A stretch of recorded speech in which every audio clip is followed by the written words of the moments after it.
Welcome, everybody, to episode 237 of the You Can't Comp This NBA Trading Card Podcast. We're your hosts, Adam, Amy, and Russell Gibson, and we're back from the Oz National. Yeah. Hi, Adam. Hello, everyone at home. Hope you're all doing very well. How are you, Adam? I'm digging deep at the moment. It's been a long weekend, and I am very, very tired. The waitress offered you coffee at dinner tonight. Why didn't you just say Well, I'd be yes? very tired, and then I'd be awake and tired because I wouldn't be able to sleep. I think that would mess with my sleep pattern a little bit. At least you'd be caffeinated, though. But I could be even grumpier at work tomorrow. That could be bad for a lot of people at work. So Grumpier. Grumpier. I feel like my mood was sort of it ebbed and flowed this week. I did evoke a little bit of grumpy old man, but Yeah, that's right. all in all, I think we made a lot of references to old men tonight, didn't we? I was, yes. I felt out of touch at times throughout the weekend, but all in all, I think it was an amazing show. Shall we Yeah, talk so let's just get to straight into the Oz National. Yeah. And we've also got some interesting stuff. It's not all about the Oz National. Just going to be the first segment. Russell told me I can't use the whole episode. Well, initially I said you can have 5 minutes to complain, but we're going to limit that to 15 minutes now. So. I've negotiated it out. Yeah. It's we have some listeners that are eager to hear my tirade, I believe. They're going to be bitterly disappointed. I'm going to be incredibly diplomatic. Actually, no, I'm probably not. Let's be fair. Oz Nationals, classic cards. It's just some market moving in the NBA at the moment. I also made a list of who's signing with Panini at the moment, so we can go through that list. Nice. And then just some other general NBA news to finish out the show. Cool. But without further ado, let's talk about the Oz Nationals. I know you've got a lot you want to get off your chest. I'm giving you the open floor. I'm just going to sit here and have a drink. Really? I was going to, because I thought your summary would be very quick. I thought I could piggyback off your opening. If you want me to go first, I definitely can. Yeah, because you'll take about 30 seconds, I reckon. So my experience was I went Sunday only. I didn't go on the Saturday. I had a very wonderful experience. I actually feel like it was very well populated in terms of the number of people that was attending it and also the number of vendors that was there. I think that if you didn't want Pokemon, there was a lot of Pokemon there. So, you can take that for however you will, but I didn't feel like it was overpowering. I felt like there was a lot of NBA there. I felt people were very willing to talk to you, and I feel like I had some really good conversations with people.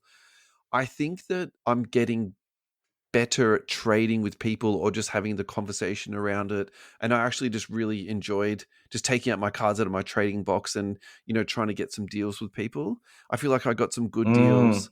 I feel like I did one bad deal that's my own fault. And, it's not actually the vendor's fault. I'm an idiot for saying yes. Yeah, fair. But other than that, mate, no, look, I had a really good time. I think we should congratulate the guys for the organization of it. And most certainly. I think Connor has done a fantastic job. And I think that they're very self-effacing and they were very much like sort of deflecting the compliments that I was trying to give them tonight. But honestly, I really hope that they feel proud of themselves and just, feel a great sense of achievement of what they pulled off because certainly. Yeah. So yeah, that's it for me. I'm done. That is it. Okay. I'm putting my mic on mute. I'm going to let you just unload, okay? I'll be back in 10 minutes. Yeah. Oh, goodness gracious. I might need you to bounce some things off, but of course. I'm not going to go and fully lose the plot. I went on the Saturday and I didn't go in a podcasting capacity. I actually took my partner for her first card show. The children were going to come along, but they had other plans, so it's just the two of us. And I'm kind of glad that was the experience because I think after 2 hours, wrangling kids is another degree of difficulty again. Well, it was just the two of us, and it was as I said, it was her first card show, and I don't think it was a great first impression. It was wall to wall people. Now, don't get me wrong. I'm not complaining about there being lots of people. I think it's fantastic. This show sold out. Yeah, and it's a credit to the organizers, as you've said. However, the patrons, I feel like there needs to be a little bit of a mental adjustment to being at a card show when there are lots of people. Coming in with backpacks that are a foot deep into bumper to bumper crowds, expecting to take over tables. Yeah. And it's like, just know the environment you're in and have respect and courtesy for the other people in the area. There were people sort of trying to set up over the top of cabinets and force their way into dealing with vendors. I'm going to shout out Cherry because I think the way they had their operation set up, and let me be very clear, they're smooth operators because they've done it for years, but they very much have a very, very clear product section. And they've also invested in a lot of table space too, so I think that helps Correct. there. Yeah. But they've got the product space, they have their cabinets, and then they have a section where they're buying, and that's where the deals get done, right? Sure. There's no areas overlapping, and while it was 3 people deep, at least you knew where you needed to be patient and wait. Yeah. And there was a little bit of organization there. I can't say the same for some of the other vendors deeper into the section. And you're right. You're very right. It's due to the amount of space. It's very limiting if you've only got a couple of tables. Yeah. That said, I'm not putting it on the vendors. There, though? Yeah. So I think like the vendor part's interesting for me because, so from what I understand, the pricing at this particular event is significantly cheaper than, say, even Hobby Hangout and the other one, which was, what was it called? Collect Fest. Collect Fest. Yeah. So allegedly it could be up to 3 times cheaper. So I think that could then also attract people who may not be, and I'm saying this in the kindest way possible, they might not be professionals. So they're more kind of like, do you know what I mean? Like people who are kind of like doing it as a hobby, might not be as well, machined. I might not be as well get practiced. that. Yeah, and there are vendors that were down the other end of the venue, not the entry point. And I like those vendors too, man. I think there's something good about that, and I think that's a really tough to balance. It's a learning experience from the vendors. My gripe this weekend wasn't with the vendors. Look, they could organize their tables a bit differently, sure. Of course. Yeah. But it was the patrons. I think not all of them, but there were a lot of people that were not mindful of those around them. And there was a lot of not conflict. It was just, it left a bad taste in my mouth early on when it was really busy on the Saturday. Yeah. And I felt like, and cool. I'll joke around and say, I feel like a grumpy old man saying it, but there are a lot of people that were rude and disrespectful at the venue. And it was like, I don't know if it's a lack of social etiquette. It's a lack of social understanding. It's the fact that I'm older and grew up in a different time. I think it's FOMO. I think it's people in a very enclosed space. Yeah. But for me, it was like, why is there a need to be rude and hustle and bustle? And what gives you the right to make other people's experience less pleasant? And that's my biggest, that's the thing that that stuck with me for the weekend. And I think I was impacted by that because obviously everyone's like, geez, you're grumpy. I'm like, I wasn't. By the end of Saturday, I was feeling a lot better. I think after 2:00, because I think we spent 2 or 3 hours there, and then my partner had to go home to the children. I came back to the venue very I think that lunchtime is often like the peak, though, isn't it? Too. It was still pretty busy, but as the day progressed and pitted out, the crowds dissipated to a point where I finally got to see cabinets. Mm-hmm. I finally got to actually interact at some stands and buy a couple of cards. So it was not the most pleasant start to the day.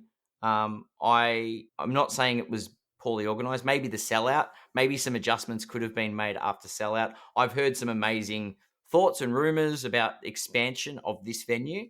And I'd like to hear what's happening next year because I like the show and I think this is a fantastic event. Yeah, I think I would probably say me talking to people was people just very complimentary about that, saying like, the action was good, like in terms of, getting deals done. And also too, I feel like in other years gone by, it's been like, oh, this year everybody just wanted to sell. No one was buying. Or everyone was buying. There was a bit Whereas this way, you're talking to vendors and they're like, I've sold heaps of stuff, but I also bought heaps of stuff. And I think that's a really interesting... And I think we're going to talk more about this like later on in the show in terms of like market moving. Yeah. But I think that's a really interesting one. And, we're going to talk about hobby health later on. I think now's a really good time to slide this into. It's like, that was probably my impression today of like, I've always felt like the hobby has been pretty good in Australia. But when you see stuff like that and you sort of hear those like, a number of people saying, I've had a really good day. Like, I had a better day yesterday and today was good, but yesterday was better. But, I'm like, okay, maybe, things are actually, looking pretty good at the moment. Yeah. So So, yeah, as I said, like overall, over the 2 days, today was fantastic. yeah. I actually had a very There enjoyable was day too. Like no point where I left there, the event feeling very happy today. That yeah, was my experience. Yeah. there are a couple of points through the day where I was just like, I don't think vendor tables with multiple binders to go through is conducive to a big card show, because I'm like, well, I want to look through a binder. You don't get to stand there because people are trying to do deals over the top of them. It was a very uncomfortable space for me. Yeah, sure. And I just, maybe the big shows aren't the space for it. Is So my observation. if they don't have binders and they don't have boxes, what in your mind, what would they It's be doing? display cabinets. I mean, maybe the singles boxes are the thing, but I think it's got to be a minor part to understand traffic flow in a big sold out show. I feel like it's hard to just stop and look through a whole set of 8 binders or something. Yeah. And I just wanted to look at 1 or 2 binders to see what wares people had, and it was because I was trying. My goal this weekend was to learn a bit about Pokemon. Yeah. Like it's taking over. It's taken over the world. It's been here for a while now, but it's this tidal wave, and I wanted to get a deeper understanding. I wanted to talk to people. No one wanted to talk. Everyone. This is patrons wanted to just barge in and get in first. I'm like, I just want to look at cards. I wanted to buy a couple of small things to get me started. Wanted some advice from collectors. I mean, don't get me wrong, there are a lot of very nice people that I met through the weekend, but there were just a lot of abrasive people that I felt I haven't experienced that from the sports collectors. Okay. So you're blaming these evil Pokemon people coming in and spoiling our hobby? I'm blaming people that probably aren't used to huge shows like this. Yeah. I think it's an environment that they're not commonly used to. And I think that the shows that they attend to or the stores that they normally frequent are different. Mm. And the idea of a trade, the big show, a card show, is different to what they're used to. And I'm obviously used to this, and I'm expecting a certain level of etiquette, and I don't think that was followed. That's where my nose got out of joint, and it is what it is. On the positive side, just 1 second. Just for vendors who do have boxes and binders, I love them. So yes, Adams doesn't think it's great, but I'm very pro. That's the thing. I love them. I just don't like it when there are 6,000 people and there's 100 people trying to look at one binder. Yeah, the logistics is difficult, and I experience that too, by the way. But at the same time, this is something I just quite. There's something and normally I would have a solution. For me. Yeah. Normally I would have a solution. My recommendation is shows like this.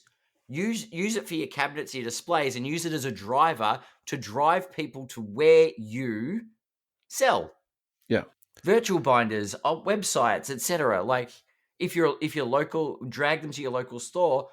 Because one thing Cherry didn't have, it's the wall of dollar boxes to go through, because that's at their store. Mm-mm. And that's what I mean. Like it was, I know there's a time and a place. I felt like with thousands of people there and wall-to-wall people, it was very difficult. And that's not a bad thing, not a good thing. I was affected I felt a negative impact. Yeah. And normally I do have a solution for how you'd have it. I don't know if you section it off differently, if there's etiquette rules that are displayed. I don't know. But and that might be part of their evolution too. Because this is my understanding. This is the second year of them doing a show. Let's just rewind back the clock a little bit. Remember when Hobby Hangout was in that quite small venue, and I think I complained nonstop for that day. Yeah, they outgrew that venue, right? So and maybe this is what at the end of the day, maybe this is all we're talking about. The reality is the Oz National has become so popular, they've essentially outgrown that venue as a single floor thing. So maybe next year it becomes a 100% 2-floor or a 3-floor event. Yeah, 100%. Let's start to round this off. Let's finish off with some positive things. Talk to me about things that you actually enjoyed while you were there, and maybe even you're going to fondly recollect about this in a week once the bad taste is out of your mouth. Well, look, as I said, it was only the first half of Saturday that left a bad taste. The second half of Saturday was fantastic. I went home, watched the football. I wasn't upset with the result because I don't barrack for Collingwood. I picked up at the show. Yeah, what'd you get, man? So the first card I saw was, I saw a little group that was selling some movie cards from Topps, and I saw a Lord of the Rings lot of on-card autos. Okay. So I picked up an Andy Serkis autograph on a Golem, which I thought was pretty cool, bit different, iconic character. A precious card. Very precious indeed. So that was my sort of pop culture purchase. Over the 2 days, I'm not going to say which days I bought what, I have acquired a bunch of Slowpokes and Psyducks, which are Pokemon cards. I got Misty, Psyduck. I've Apparently got that's Bill Cosby's favorite Pokemon. Thanks. Sorry. I'm going to have to change Pokemon now. Sorry, I've got a tag team Psyduck and Slowpoke, which was kind of cool. Just a few Slowbros that I thought were interesting, and a couple of Gyarados. It was just like I just wanted to buy a couple of cards that I like the look of, and a Pikachu, of course, because who doesn't love Pikachu? That's right.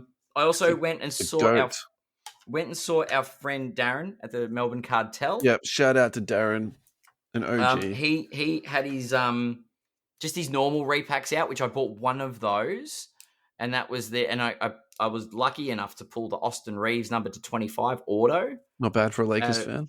Yes, very, very much so. So that was a lot of fun. I then got a couple of the El Chapos, the new repacks that he's come out with, and I got the License to Dominate Paolo Banchero numbered. No, I don't know, not numbered, but it's PSA 10, which is one of the hits. I also got a Derek Lively signature choice rookie auto. Mm-hmm. I don't mind Lively. Lively's all right. Yep. Nice little card. Not a color match, it's a red card. So traded off a Kobe as part of a deal. And then I acquired a number to 25 purple Magic Johnson on-card auto, which is lovely. Got rid of a couple of Randalls, a few Kobe's, and including a PSA 7. I then went and secured myself a 1999 Skybox Kobe Bryant EX, not numbered, but PSA 9. Okay. So a bit of an upgrade there. And last but not least, I got a status symbols to 125 Scottie Pippen. I think you might need to do a post on this week. I think in terms of the pictures I think it'll turn out heaps better. I'll take some photos. I'll do a video. Then people can look at your post with the audio, That's it. They can. Well, if they're on YouTube, they can, and you can go back and watch this on YouTube. That's true. You can see it live when I'm faffing around trying to show cards to the screen. But yeah, I'm into Pokemon now, which is to the dismay of some people. But I'm in. I learned a lot about Pokemon today, and I tell you what, shout out to the vendors that were willing to just have a chat and explain it to me. I wasn't there to spend big dollars, but I was there to understand, and I thought they're going to be such a big part. They've become such a big part of our hobby. I really just wanted some clarification and understanding. So. Yeah, it was a good day. I had a great day and a half, and it was a bad start to it. But yeah, next time I'm sure the venue will be ready. Food and drink options would be nice, but anyway. Yeah, the food and drink was weird, wasn't it? It was like one shop. Yeah, one guy making coffee. I felt bad for that guy. He was working as hard as he could, but geez, he was under the pump. But look, yeah, it's all feedback, all positive. Like I think the hobby's in a really good spot. Yeah. And now I've gone for my full quota of 15 minutes plus the 5-minute intro. Oh, good. So Fast Break Trading Cards, thank you so much for your love and ongoing support. We appreciate you immensely. Go to fastbreaktradingcards.com. There you'll find all sorts of things: sports trading cards, Fanatics authentic memorabilia, grading, pre-order. They also do Fanatics Collect consignment gift cards. Go to 75 Tulip Street in Cheltenham. Thursday and Friday, 12 till 6, Saturday, 9 till 5, Sunday, 10 till 4. Give them a call. You can also do that. Now, this week on the menu, new releases this week is 25-26 Topps Premier League, which is also the same release date as FC 26. So for you soccer heads and FIFA addicts, you could put a little bit of Topps Premier League Chrome alongside that. Thank you guys for your ongoing love and support. We really appreciate it. Adam, we're back. How you doing, buddy? I'm good. Have you taken a couple of deep breaths? You were looking a little bit red in the face before. Oh, look, I'm reliving some of the trauma and elation from the last couple of days has been tough. Alrighty. So this next segment, bear with me. This is what I had in mind of what we would do. We would talk about classic cards, like these are the obvious classics. And then next week, we'll talk about modern classics. So these are cards that might not have gone up in value yet, or you look at the picture and you go, oh, that deserves to be in the conversation as a classic card. Okay. And then what I thought we'd do is each week as we're building the podcast, we will say, oh, this card could be a modern classic. So then we'll add it to the post that we're building up. And sort of after a period of time, we might have 10 or 15 cards that's sitting in this post with, the classic card sort of thing. So Or 20, who knows? This is my idea around it.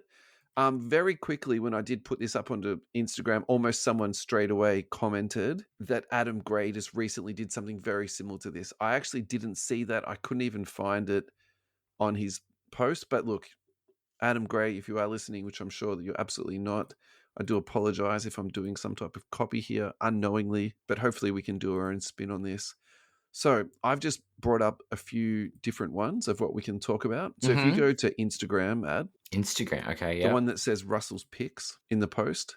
Oh, okay, yeah, Russell's Picks, yeah, yep, got it. We can talk about those ones, and then also too, I've got the nice little list here. All right, so this is not in any particular order. These are just some cards that I wanted to talk about. Now, the first one in the list I've actually labeled as Innovation Downtown, but it is actually a Innovation Kaboom. I chose the 13-14 Kaboom because I think ultimately is an amazing card. $23,000. Do you know what? That card was in the window at Cherry. I think they're asking $40K for it. That was my recollection. Yes. However, what I would also point out too, if you buy anything from this 2013 innovation set, like if you get the Anthony Davis, which is currently trading at $900, I think that's a fantastic purchase too. So yeah, I think these are absolutely iconic cards. Let's just start off with that. The next one is the Beam Team. I think in terms of sets that you're like, what are the ones we're going to look back on, very fondly. Again, I put the Jordan up here because, it's Michael Jordan. But again, at the same time, I don't think you have to buy the Michael Jordan to get in on it. The Clyde Drexler 1992 Stadium Club is $62. I also would say, that's going to be a pretty good buy moving forward. Yeah. So, Beam teams have been, there's a Shaq Beam team. There's plenty of Beam teams, There's sort of two ways you can look at this. You can say, look, I don't want to get the low-end ones. Or you can say, actually, the low-end ones are a good buy because it's in a classic set, and moving forward, these ones are going to be great. Alrighty, next in the list here, we've got the Jambalaya. Look, I was really torn on. This to me was kind of like the hardest one for me to put into it. But ultimately, I'm intrigued why, it was hard to put in why. What do you mean? Well, I almost just felt like this was a little bit old, almost cliche, because how can I say this? I actually feel like these are overpriced for what they are. And if any of the cards from this list you might go backwards on, I could be really wrong about this. I just feel like this is, for me, is like the risk out of all of these. This to me is like the highest risk one. Also, too, I think it's a little bit cliche just for the fact that, like, I think everybody that you talk to, if you ask them what is, a classic card, Jambalaya would probably be in their like top 1 or top 2, something like that. Interesting. I think that was also that sort of part of my head too. Like, it just sort of felt like a little bit too obvious. Okay. So the Jordan PSA 10 is currently now trading at $123,000, which is, like, I think for me, once they get more than that sort of $100,000 mark, okay, yeah, I find them also like just completely out of reach. Like, so let's just use the Shaq one as an example. We'll call this like a lower end one that's still trading for $4,500 USD. So look, maybe I need to rethink about this. Maybe actually the one that's out of my reach is the Jordan, but the rest of them I could stomach, or I could, look into. Maybe I need to think about this a little bit more. Interesting. I've one that's not on the list. So, great. You want to chuck it in now? Scoring Kings. Yeah, sure. Yeah. I just thought, as soon as you said classic cards, this is Scoring absolutely Kings. Not a complete list. Yeah, so Scoring Kings. Scoring Kings is just one that but we can add to it later. That's absolutely fine. Do you have any particular Scoring Kings that's your favorite? I love the Jordan one's great. I think they're all that's actually the obvious one, isn't it? Beautiful. I think they're actually all beautiful cards. So the Jordan's iconic. Yeah. But yeah, definitely. So just really quickly, the PSA 10 Scoring Kings last sold for 23,400. Population on Yeah, that it's is one of those. It's one of those cards. population on that is 97. The Jambalaya, $123,000 that sold for. PSA 10, Wow. the population on that is 17. So, Really? I mean, on that metric, it's not outrageous, really, is it? Mm. When you say it No, like that. no. All right. This next card is actually a card. It's not a set. So sometimes I'm going to pick sets. Sometimes I'm going to choose very specific cards. This is the 2008 Topps Chrome Kobe Bryant. This is the Oh, I know card this where one. it's the horizontal card and he's being defended quite closely by LeBron. So I Yep. think for me, why is this a classic card? I quite like the artwork on it. I quite like it that it's a horizontal card instead of a vertical, despite my actual preference for vertical cards. I also think too the photography on this card is just captured perfectly. Like even I don't want to go into this like sort of too much, but just the focus on the card, how the background is all blurred out, but you Yep. can clearly see it's like people in the crowd, like that type Mm-hmm. of thing to me. Like for example, I could put that up as a picture on my wall, and I think that would be just like Yeah. a fantastic piece of photography. So it's Yep. like all of that put in together. So for me, this particular card, Mm. I went through and looked at them all. So I've looked at the base Yep. PSA 10 that sold for Mm-hmm. 1,400. Yep. The raw card that sold for 226. I looked at the BGS 9.5 that sold for 329. Like honestly, I'm looking at all of these and there's nothing on here that makes me go like that's absolutely Mm. horrible. Stay away from this. You should be Yep. worried about it. I just genuinely feel like this is one of these cards where you buy it and you just put it away and it is genuinely a classic card. The thing I would actually pitch about this card, and I want to talk to you about this a little bit, Mm-hmm. like actually is this one of the cards that's a genuinely a top 10 card maybe ever? And is this going to start to move into that like Jordan-esque mode where it doesn't matter what type, like whether it's BGS, PSA, you've got the refractor, you've got base, just like every other Jordan card, it's just going to slowly trickle up over time. That's my Yeah. question to you about this card. Yeah. I think does this come under? Yeah, it probably is a classic card, but there's You can call this a modern classic, or you could say it's yeah. not, I feel like it's that post 2000. and that's fine. This might be like our Yeah. number one modern classic, and I'm totally fine with that. But Mm-mm. like for me, like my preference, I just think this is just an all timer for me. Yeah. Yeah. Yeah. I mean, I like it. I like the card quite a lot. There are probably others that I would be more in the classic stream. Yeah. But yeah, this is definitely one of those that sort of catches the eye in that say. Alrighty, I think I made a mistake in my list here when I was putting this together because I wanted to have like one downtown and one kaboom, but I think I've gone two kabooms. That's fine. I'll wear the mistake. 2018 Kaboom, I went through that checklist. I think any of these that you buy in it, not at any price. I think as long as you're doing your homework, you're not getting like 20% over comps or something like that. Yeah. And I also wanted to do this list too a little bit like, yes, some of this is crazy high end and some of this is like low end. So this is Dennis Smith Jr. This last sold for $100 USD. Yeah. That sold for raw. Again, I think this is going to be one of those cards. We were talking about this a little bit at the card show today. Earlier, yeah. It's like a PMG.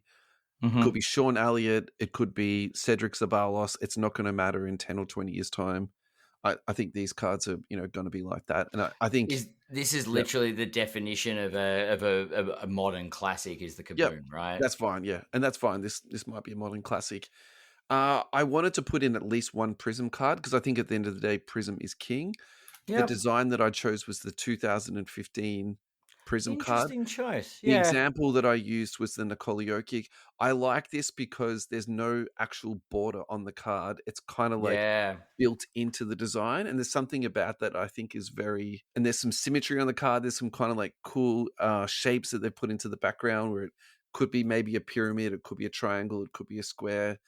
Look, I just like the whole thing. It's interesting enough, but it's also plain enough. Like sometimes for me, I just want a good plain card. And I think for me, this ticks off just so many boxes for that. So I'm going to go with this. I don't really want to talk about Nikola Jokic in particular. It's more about the... Yeah. Should we go for a break and then we can come back and we can do like some of like my picks? Let's do it. Cool. US Sports Cards Australia, thank you so much for your ongoing love and support and sponsorship, of course. Go to ussportscardsaustralia.com.au. There you'll find Ross's labors of love here, sports breaks, singles, collectible protection, hobby boxes, sports memorabilia, and toys. We can't not talk about Ross's pet project, which is Check Out My Cards Australia. Click on the three little noodles, click on Check Out My Cards Australia. There you'll have your seller login, your submission form, and also the ComCA policy. The most important thing to point out here is that when you do your submission form, send all of your cards in bulk to Ross. He will list them, sell them, post them out to people, give you your cash. On the submission form, right, you can't comp this for your free submission. It'll all be taken care of for you. Thank you so much to Ross and Team US Sports Cards Australia. Adam, we're back. We're back. Part 3 of this week's show is my picks. Now, I'm just going to whip through this in 2 minutes, okay? Yep. Modern classic for me, the LeBron James, Kobe Bryant tribute dunk.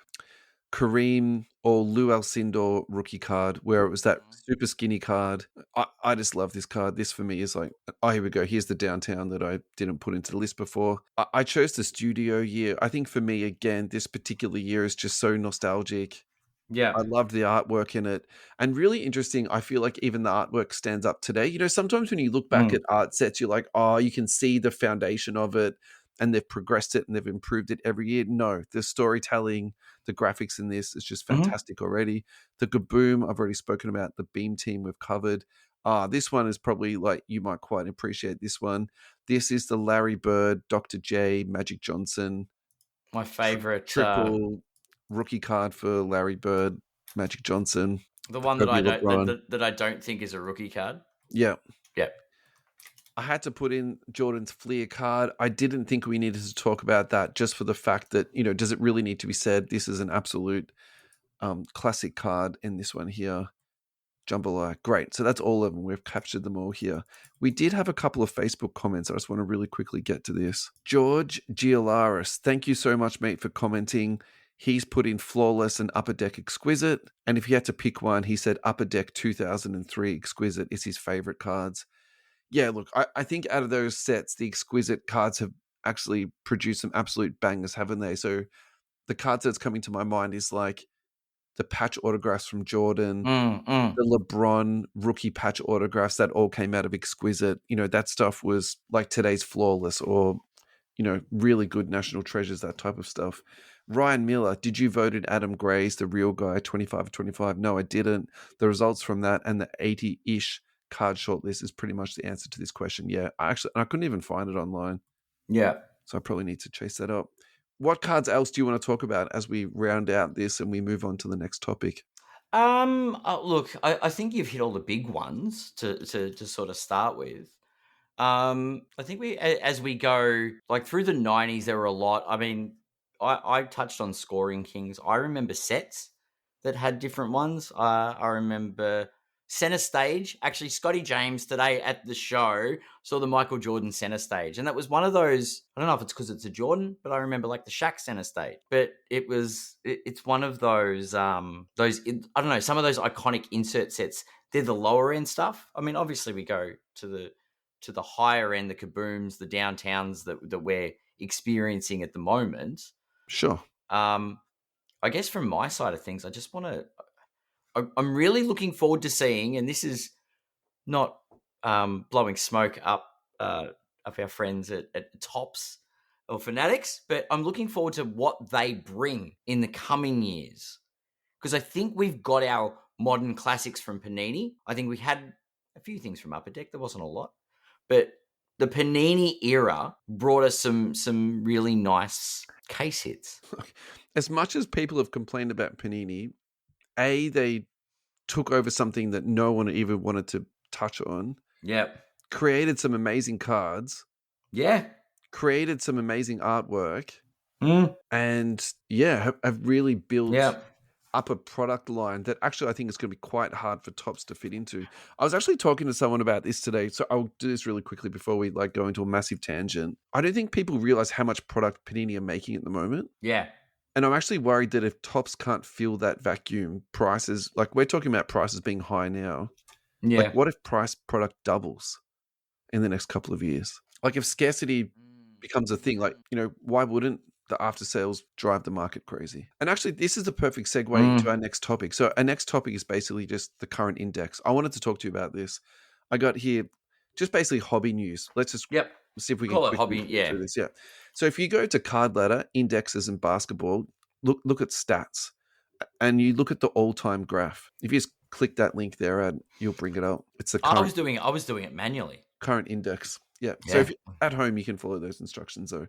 So look, let's just keep this really simple because I'm not a maths wizard, but the peak, which was 23,735, is during COVID. Then Yeah. we went through this period where things obviously went down, The and we dip. all That was the we dip. all felt that. We've been through it. There were some good times, there were some bad times. We are now almost halfway back up that mountain. So, and I think that's a Yeah. really interesting. So let's just tie up that piece of information to back what we saw the last couple of days at Hobby Hangout. People saying they sold out all their inventory. They were buying and they were selling. And I Yeah. really feel like this graph here actually really rings true to me about what's happening in the hobby at the moment. Yeah. Yeah. Current indexes. This is from, Market Movers. This is from Skybox CT. Shaquille O'Neal up 12%. Kobe Bryant up 10%. I agree with that. Scottie Pippen, your boy, up 9%. John Stockton up 8.5%. I would put that directly to him being To in me. Kendrick Lamar's song. Oh Hakeem yeah. Olajuwon up 7%. That's good for my PC. Cooper Flag down 20%. That's super interesting to me because we haven't really seen him in any product yet. So is that Yeah. the university crash before the pro stuff comes out? That makes sense. Caitlin Clark down 7%. We spoke about that last week already. We knew that. Devin Booker down 7%. I can't explain that. What's your thought on Devin Booker being down? Have you seen what's been happening to the Phoenix Suns? Yeah, but like that's not directly related to Book, is it? Well, it's the team he leads. He's the only player on that team at the moment, really. Look, I think their future's in a bit of jeopardy. I don't know. Maybe people have gone cold on Booker. Mm, I don't know if the hobby itself was ever really hot on Booker, yeah. but yeah. This is from Sports Cards Nonsense, the top 5 highest grossing platforms for cards and sealed wax in August. eBay at 300 million, Fanatics at 37, Heritage at 33, Golden's auction at 14. So what I take away from this is almost like for me, PSA at the top, Yep. and then everyone else like just taking the crumbs at the bottom after that. I would say what's probably interesting to me is that Fanatics are now second on the ladder. I think that's a really interesting one. And I think the Heritage one is also interesting too, in the fact that they've beat Goldens by almost double. Because in my mind, like Yeah. Goldens is always, in the news, they're on social media, they've got their own TV show, but actually they're only doing half of that. So that's an interesting one. But eBay is clearly the industry leader in this space. And yeah. 100%. 100%. Calendar releases for basketball cards. This is from Beckett. I'm not going to go through every single release. However, what I am going to really quickly just talk to you about is what we are expecting in September and October for basketball. It's wild. Panini 1-and-1 basketball. Then going down to here, Immaculate on the 24th of September. Obviously, that's basketball too. Topps Royalty basketball on the 25th. Yep. Flawless on the 26th. Yep. Going into October, we've got Panini Black basketball, which I really hate that product. I don't understand why we need that product. Then we keep going down here. Donruss WNBA on the 16th. Impeccable WNBA in November the 6th. Eminence basketball on the 28th of November. And I actually thought that the license was gone in October, so I'm a little bit surprised to see basketball coming out like down this far the line, but it's still there. And then after that, there's nothing more. So it's all going to be tops after that. I think Eminence is the last one, and then that's it. So Wow. So yeah. wait. So November. So wait a second. So that it's next year that we get basketball from top. Surely not. No, November this year. Okay. November 25. Yeah. Okay. No, but I thought October they were going to be doing it last. So it seems to me like we've Yeah. almost been given another month's grace on that. I'm going to jump around in the run sheet a little bit. This is the perfect time to link this in. Flawless Photo sold out for $40,000 per case. This story Ah, from right. Blair Sports, and I think they raised a really good point. It's like how much are these breaks going to be costing if the base cost of a box is 60,000 Australian dollars a box? Like that to me, like really hurts my brain. And I think also too, I find that a little bit surprising because like that is an extreme amount of money. And realistically, what are you going to get out of it to get your 60K back? Yeah, exactly. Yeah, true. And if they look, let's just say he's telling the truth. Like it's not like Blaise is God and everything he says is gospel. Like I don't think that. No, But no, no, no, no. Of course not. let's just say some of this is true and some of it's not true. Okay, so let's just say some of the boxes even sold for 20K, right? And he doesn't know about it or whatever. Sure. But even still, that's still like 30 grand Aussie.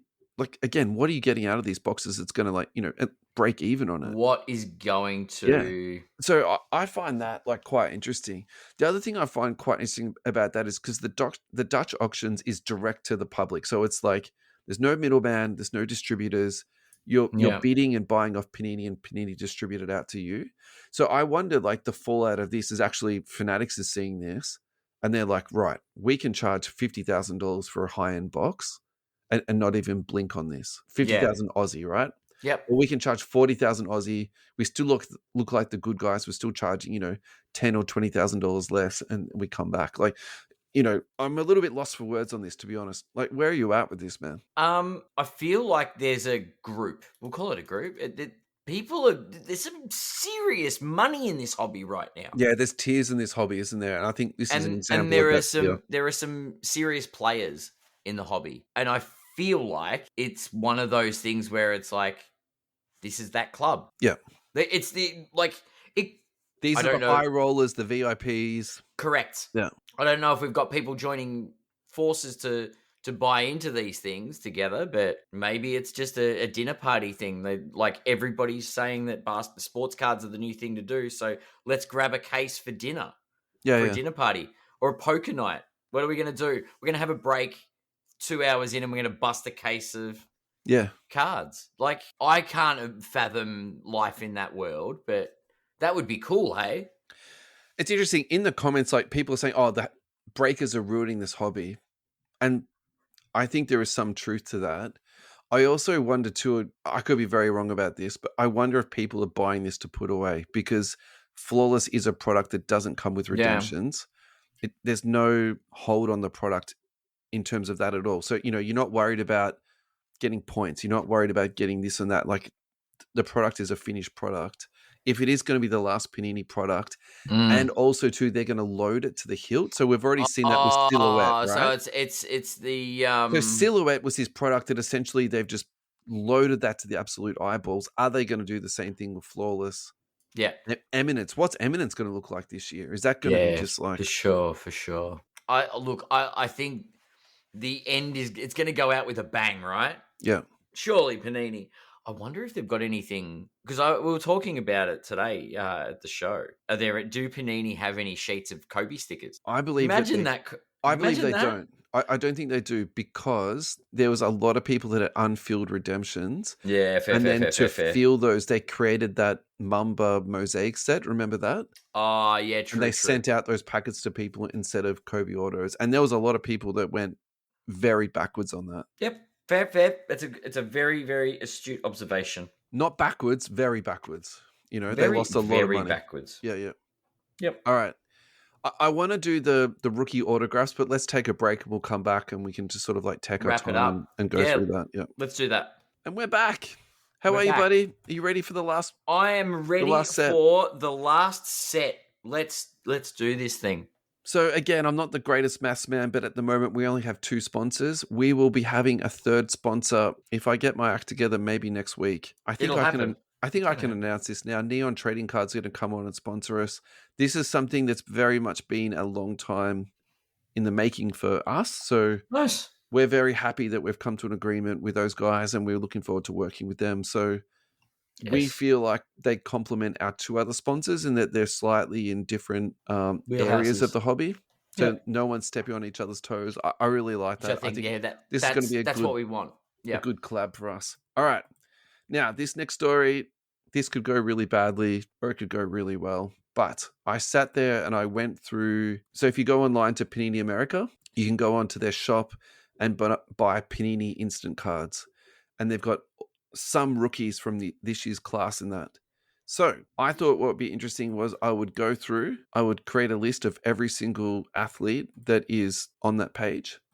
Yep. And I would then go through and summarize the names and also what draft pick that they were. I'm not going to sit here and read every single one out to you, but I will definitely point out to you.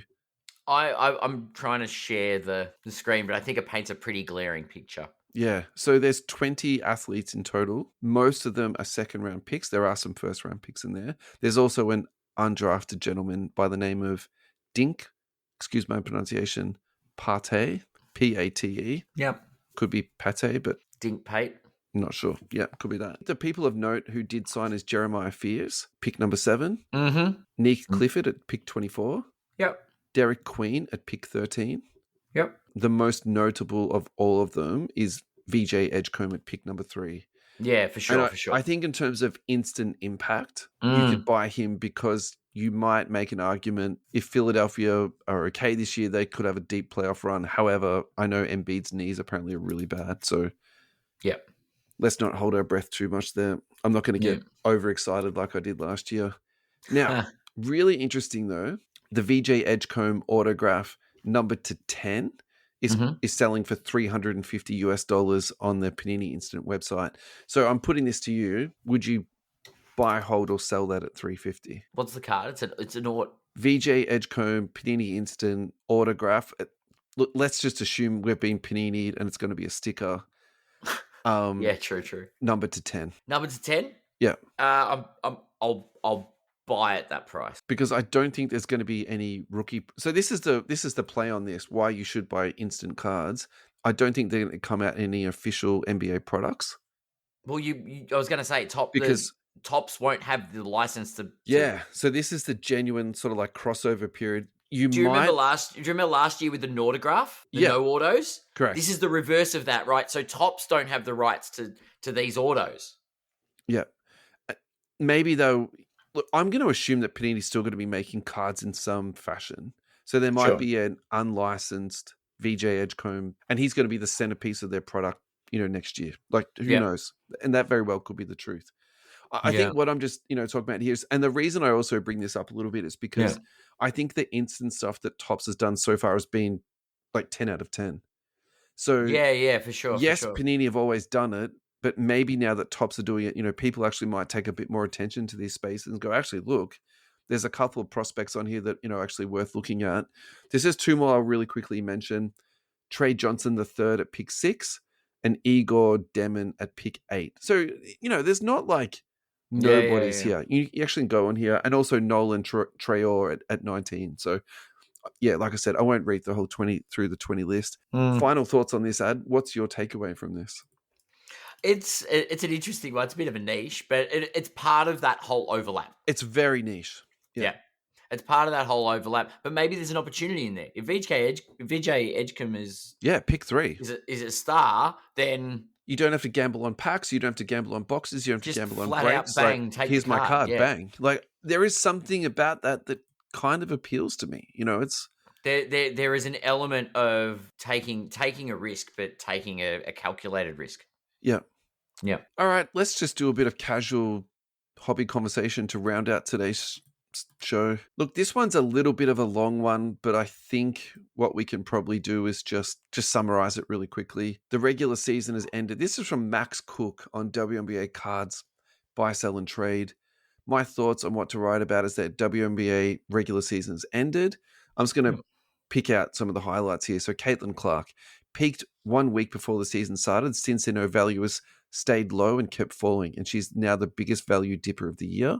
Yep. Over the season, her value has dropped 36%. Now, this was written on the 14th, so a week ago. So this is like within the window of her injury being announced. So, we can keep that in mind. I do see an increase in Sophie Cunningham. Her cards have jumped 80-ish%. Now, the Sophie Cunningham is a really interesting one in the fact that I think she was more of a social phenom than her play jumped up that much, and that's why her cards went up. Yeah.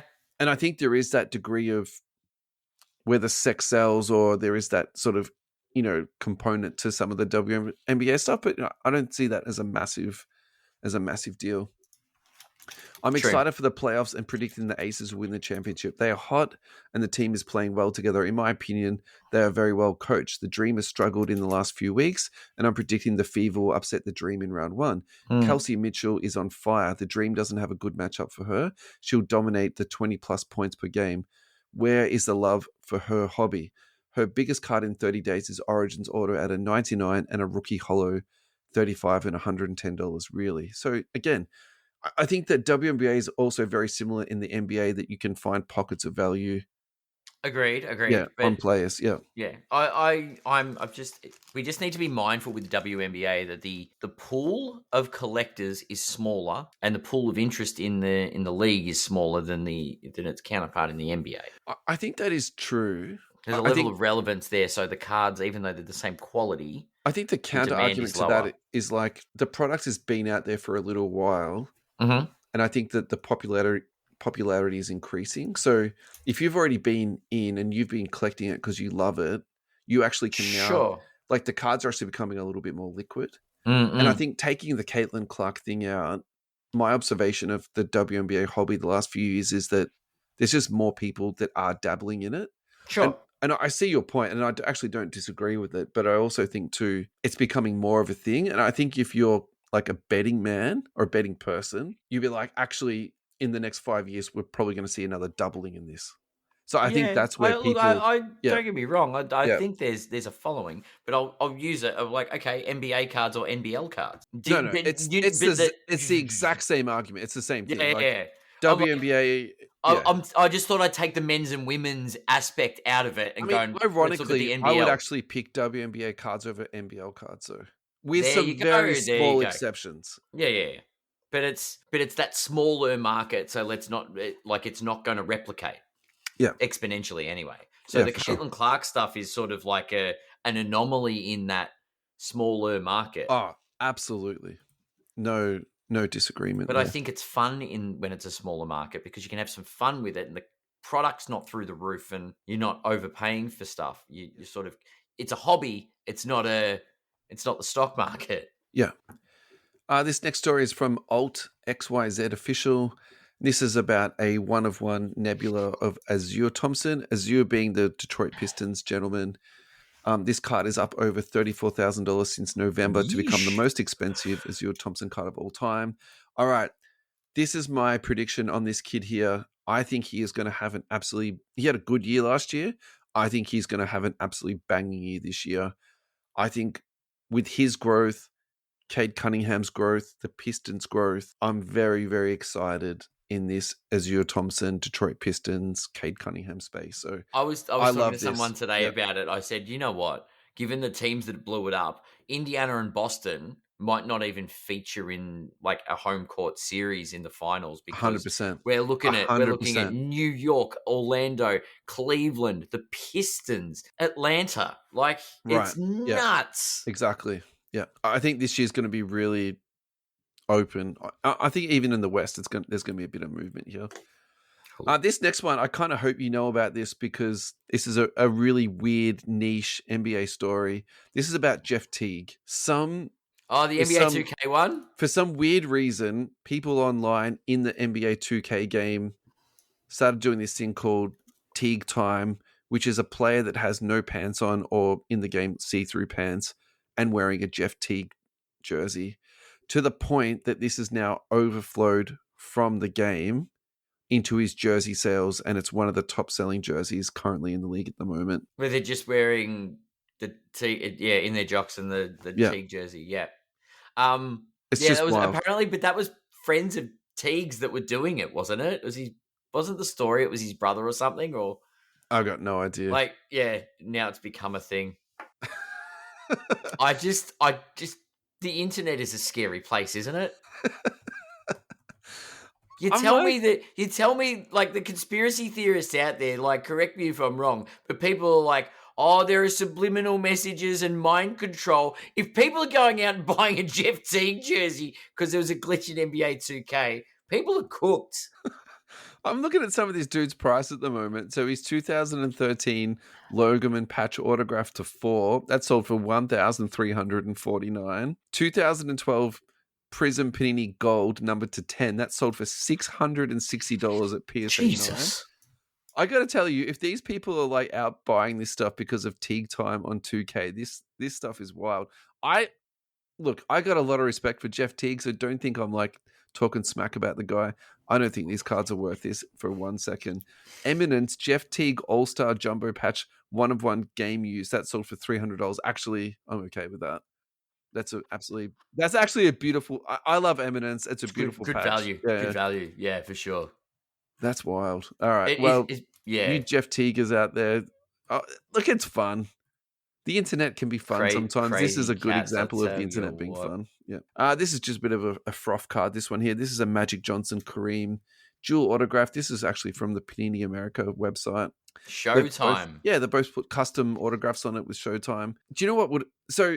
Sorry, the story on this is the issue that Panini have got at the moment is they've got less rookie signing, so now they need to do more vets. Imaginative things or different things with vets or people that are currently on their roster. So what they're currently getting them to do in the higher end products this year is they're going to be doing more custom autographs. Oh, inscriptions and stuff to make it. So this is something that you're going to be seeing a lot more of. Okay. I like this. I like that.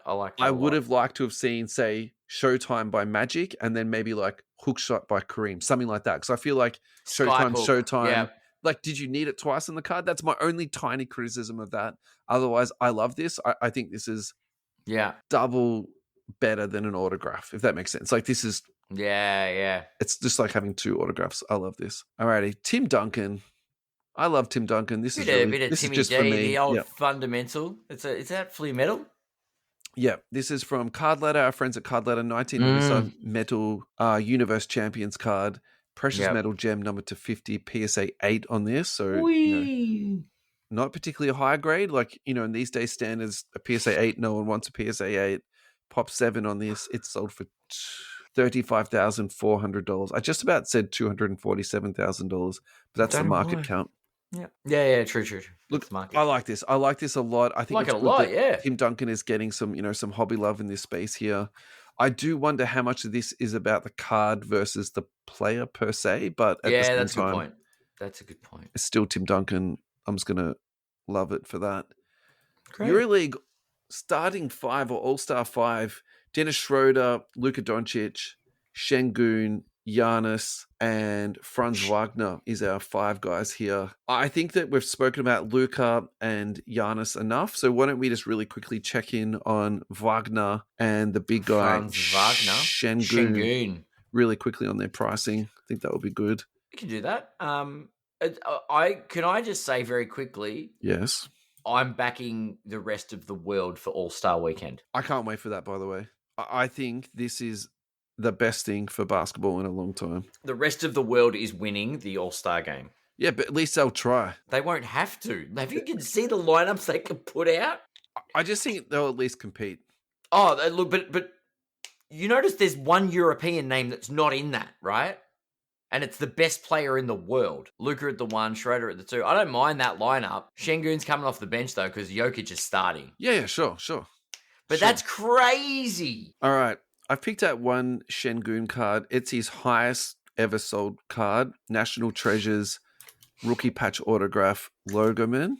1-of-1. That's sold for $85,400. PSA 9 on the card and 10 on the autograph. So we're not talking about a small amount of money in this space. Let's talk about Franz Wagner. What have we got for this guy? Wagner. Wagner's highest sold card is also his Logoman from National Treasures. Okay. Again, the 1-of-1. Mint 8 on the card. 10 on the autograph. I actually like the design better on the Wagner card, to be honest. That sold for $79,200. So, okay. It's, look... Between the two of them, I'll probably go with the Wagner. I really like that guy. I think he's got a lot of time for improvement. Yeah, I think he's got a lot of time to improve too. All right, our Jordan to finish. I think we're going to pretty much finish on time today. Jordan to finish. I thought there was one more on the run sheet. All right, we can do that in 2 seconds. Go on. Michael Malone. Mike Malone has been announced as a broadcaster for NBA Countdown.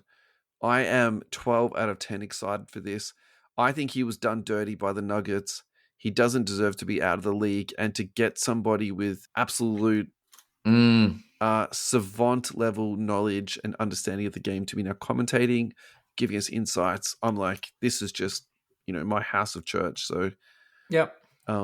yeah, as all the good things, there's always something. So all the bad things, something good comes out of it. This is like for me the good spot of it. All right, I put this in because I found this when I was doing the classic cards. Yep. This for me is not a classic card, but God, this is a beautiful looking image. I love this so much. It's almost like the micro mosaic. They've stolen it, I like from that. this. Yeah. Yep. So if you like Or the it might micro have been mosaic, inspired by this. yeah, 100%. I think you'll really like this card. This is the 1996 Flair Showcase, Michael Jordan from the Legacy Collection, Row 0, PSA 10. This is the only problem with this card. It sold for $137,000. So again, it's just way out of my, Budget. Yeah, I just can't even imagine having a card like this. Well, if you bought it for $3,638 back in 2012, Or been fine. $560 in 2020, that would have even been better. Yeah. Pretty crazy, huh? Yeah. That's a nice little. Adam, thank you so much for coming on tonight. I'm glad that you weren't feeling too grumpy during the show today. I feel like you pepped up a little bit. Oh, look, to be fair, as I said, there were elements that left a bit of bad taste in my mouth, and there were some patrons. Obviously, it was just a crowd thing, and I'm like, yeah, well, maybe I'm just a grumpy old man now. And Could be. Back in my day, we had manners, but whatever. Overall, I met some amazing people at the Oz 100%. National and had some amazing conversations. So thank you 100%. to everybody. Yeah, who was I there. agree. It was a fantastic show. Yeah. I had a great time, and I'm looking forward to the next one. Yeah, great. Awesome. Thanks everyone at home for listening. Thank you all for watching on the streams, clicking on us, saying thanks on social medias. We appreciate it. Thanks you all at Central Coast Radio. And we'll see you next week.